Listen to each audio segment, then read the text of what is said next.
Isang mapagpalaya at malayang araw sa ating lahat, klase. Maligayang pagdating sa Araling Panipunan Baitang 4 at ang ating bibigyan ng diin ay ang absolute at relative na lokasyon. Isa sa mga mahalaga na dapat malaman natin ay kung paano kunin ang absolute at relative location ng isang bansa o ng isang lugar. Ano nga ba ang absolute at relative na location? Halika't alamin natin sa araw na ito. Ang absolute na lokasyon ay katunayan ay tumutukoy sa tiyak na lokasyon.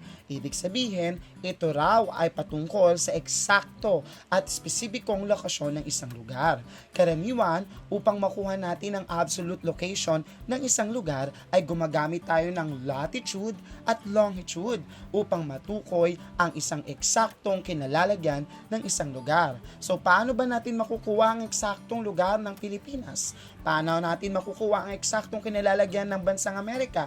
At paano natin makukuha ang eksaktong lugar ng Australia? Ito ay ating gagamitan ng latitude at longitude. Tulad ng ating napag-aralan noon ay natalakay na natin ang latitude at longitude. Ginagamit natin ito upang makabuo ng grid. Ang grid ay ang tinatawag nating pinagsamang latitude at longitude upang tiyak nating makuha ang lokasyon ng isang bansa.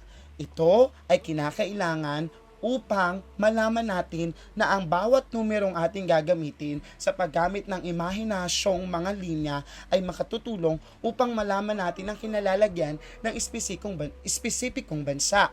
Halimbawa, sa paggamit ng ating parallels of latitude at meridian of longitude ay tiyak nating nalalaman kung saang degree natin matatagpuan ang isang bansa. Ginagamitan natin ito rin ng mga kardinal na mga direksyon. Nandiyan ang hilaga, timog, kanluran, at silangan.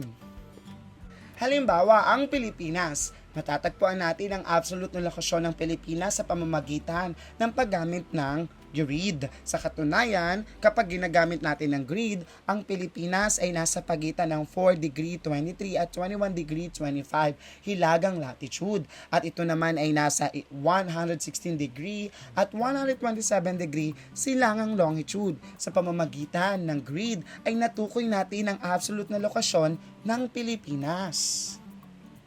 Kung may absolute na lokasyon, ay meron ding relative na lokasyon.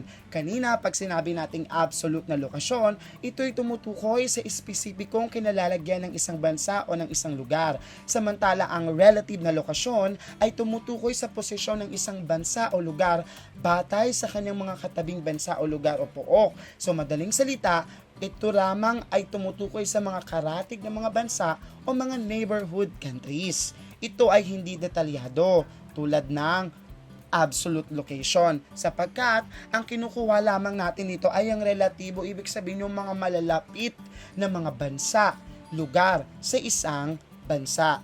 Sa katunayan, mahalaga rin ang relative na lokasyon sapagkat ito'y nagbibigay sa atin ng kaalaman upang higit nating malaman ang iba pang mga bansang malapit sa ating bansa. Ang halimbawa nito ay ang relative na lokasyon ng Pilipinas. Kung titingnan natin, ang Pilipinas ay mayroong mga bansang malapit o mga neighborhood countries na malapit sa ating bansa.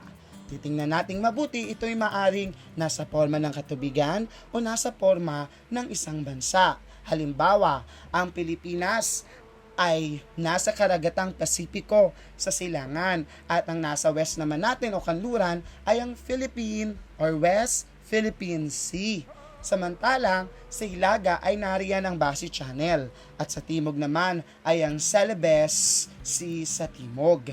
Makikita rin natin ang relative location ng ating bansa na kung saan ay may mayroon ding mga malalapit na bansa sa atin.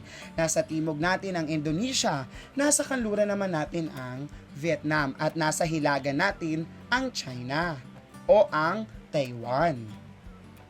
At dito nagtatapos ang ating talakayan. Upang higit na malaman ang ating nalaman at ang ating natutunan sa araw na ito, narito ang ating sanggunian na maaari ninyong gamitin upang higit na lumawak ang inyong nalalaman.